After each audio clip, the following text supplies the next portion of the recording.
Post-editing Tyson here, a little 5-second not to do with your audio. So I don't know if you can see this, but if you see my mic, that mic right there, that's pointed forward. His mic, perfectly placed. Mine is not. Huge apologies if his sounds better than mine in the video. I'm sorry, I'm doing as much as I can with the post-mixing, but hope you guys still enjoy. What is up, guys, and welcome back to another video. Today I have my really good friend and musician, Love Theo. Care to introduce yourself for us?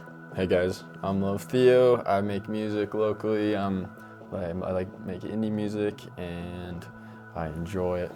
It's lots of fun. You enjoy it a lot. Yeah. Would you care just kind of explaining, I don't know, the steps you've taken from start to finish to kind of where you are now, kind of what got you into music, and kind of explain the journey process for you? So I took piano when I was maybe like 6. I started taking piano with my grandma. I hated it. I would hide my books. She would, she's like, are you hiding your books? I'm like, nah, but I was. And then she fired me because I wasn't learning well.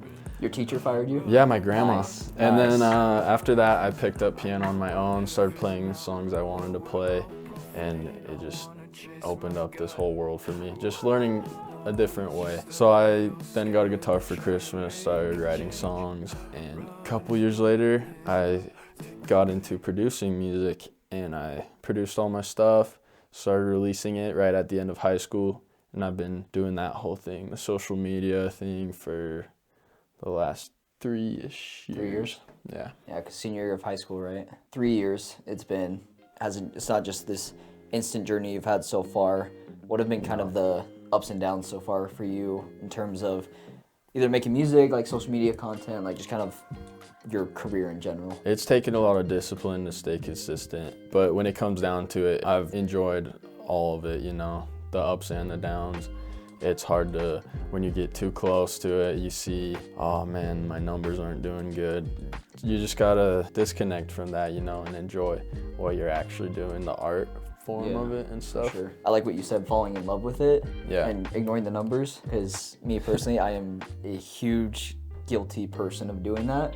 Is all, like, you'll post like an Instagram reel or something, and then like an hour later you're already checking it. Yeah. And it's like, okay, let's not be doing that. It's important to be a little bit on that side of like for sure. analyzing and changing. This didn't work. It's good to have the analytics and stuff to do that, to see what's going on. Hyper focus on it. But don't, right? Don't focus on it. You gotta love it, and you gotta, when things aren't doing good, you just gotta be disciplined. You gotta keep doing it because you love it, not because it's, oh, maybe I'll get famous and make a lot of money. Yeah. No, you gotta deep down love it, and then it will pay off, you know? I mean, it's hard because you're trying to do something you love, but obviously you want to make a living out of it. So it's like you're trying to make money, but it's hard to like not hyper focus on that money. Yeah. So I guess my next question would be then is like, how have you stayed on track for that, of like falling in love with it and not getting focused on the money too much at all? Okay. That's a hard one. I'm not gonna try the fishing analogy. We tried to film this once, and you tried a fishing analogy. Was it 7 tries? It took like 30 minutes. 30 minutes. Anyways, move on. So the conclusion of the fishing analogy is where you end up is where you actually started from. Because once you have everything, once you worked so hard, you're just gonna be doing the thing you loved, which was, say, in my case, music. I'm already doing music, making all the music I love, meeting new people. The success, the money that comes from it will just open up more opportunities for me to do what I was doing in the start. So keep doing what you love. Just being in love with it is the biggest thing. I feel like social media kind of getting sidetracked a little bit, and with music and just kind of all of these like creative things in general, it's you kind of have to find a process for everything. So music, I bet you have like a process top down of like, you know, how songs are being written. Like there's an idea first, and then obviously you start writing it and then producing it, and there's a whole process that you kind of have to fall in love with versus, okay, how can I make the most money out of it, you know? Yeah, there's tedious stuff and there's fun stuff in everything. So there is a process, there's good and bad in the process. Music, obviously it's a very hard industry. It's not easy. It's hard to get your name out there. There's so many artists out there trying to grow. Mm-hmm. What is the best way you've kept yourself like motivated through the hard times of maybe when you first started? I mean, you had a really good song at the first where it just blew up like crazy. But after that, to where like if songs didn't do so well, or like content you've made hasn't done so well, what has been kind of the thing that's pushed you past that? It just keeps coming back to loving it. Yeah. Loving what you're doing, not for anyone else, but doing it for you. And Doing it for you. yeah, it's been, you know, everything's so saturated nowadays. You get stuck in the mud hole. But once you get out of the mud hole, it's gonna go. Obviously, you want your passion to be the main thing you can do, but you gotta make money to live. That's a driving factor. Is statistically, if you don't stop, then at one point you're gonna make it. It'll get there. Yeah. When you say mud hole, that's referring to like everybody. Kind of the beginning. Right? Everybody's like, trying. mud hole, Everybody is trying. It's so saturated because literally everyone and their dog is trying to do what you're doing. Everyone's trying to do it. And if very few make it out of the mud hole. Everyone quits before they make it out. So that's where your passion comes in and helps you get out of it. That's where the reason why has to be strong, way stronger than all the obstacles you face. So yeah, mud hole is just like that beginning section where you're just kind of starting out. yeah. And then It takes that's years. kind of like It takes that's years. the working part of Yeah. not seeing any growth, but then at one point it will finally start to. Yeah, it takes go. years and years. I actually did a video on that very recently, where I was talking about two different things, and it was to keep yourself motivated through that mud hole. I didn't specifically say that or use those words, but it was Yeah.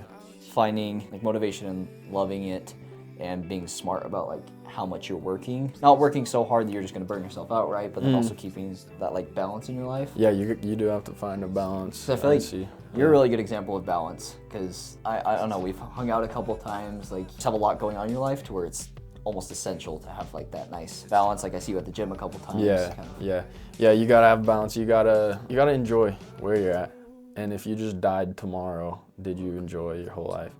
Did you enjoy grinding on that one thing? Oh. You know, you can't put all your eggs in one basket. You gotta build other aspects in your life, your relationships, your knowledge, everything you learn. You know, when you die, it's been argued, when you die, what do you take with you? You take your knowledge and your relationships. So those are some big things to prioritize in this life. So anyways, my fishing analogy. So fishing analogy, no, we're going past the fishing analogy. That file was 30 gigabytes, by the way. So obviously you've been going for 3 years, seeing growth and success, starting to play in some live shows, right? At least 2 albums now? Yeah. 2 albums, third coming on the way? Nice. Third coming on the way. What would be your advice to anyone that's trying to start content creation or videography, like literally whatever it may be, any creative space is what I'd like to call it. What's your advice for them to keep pushing through even the hard days, through slumps, the mud hole, as you said? Yeah. What would be your advice to them? Yeah, I would say take a step back, look at all the progress you've made from an objective point of view. I'm not where I want to be. I still have a lot more that I want to accomplish, but looking at the bigger picture, I've made a lot of, like, I'd be so stoked if I saw where I'm at right now 4 years ago. Wearing merch and all that? Yeah, it's awesome. Yeah, you gotta be grateful, take a step back, look where you're at, enjoy the process, keep going, don't stop. Don't stop because you love it. Well, anyways, where can we find you? Instagram, Love Theo Music. TikTok, Love Theo Music. YouTube. Love Theo Music, I'm guessing? Yep. And on Spotify, Love Theo. You know, you can just look up, release a new album called Earth Dust. You can go listen to that, and yeah, that's... Go check it out. It's actually, I like to call it nighttime mood music, where I'm just laying in bed and it's just like, oh, relaxation. But yeah, go check him out, guys. Go check out his merch too. He's actually got some really cool merch. I have to stand up and show the back too. This is from your album or something? Yeah. Or no, this is Fuzzbuzz, right? Fuzzbuzz. Oh, yeah, I've used that in some more music videos, just kind of the theme of Earth Dust. Metal merch is really cool too if you like metal music like me. Well, thank you for coming, Theo. It was super fun to have you on, and very cool to see kind of over 3 years of your progress, to see kind of what your thought process is for kind of keeping it going. So we'll see you guys in the next video. The way the light plays with your eyes.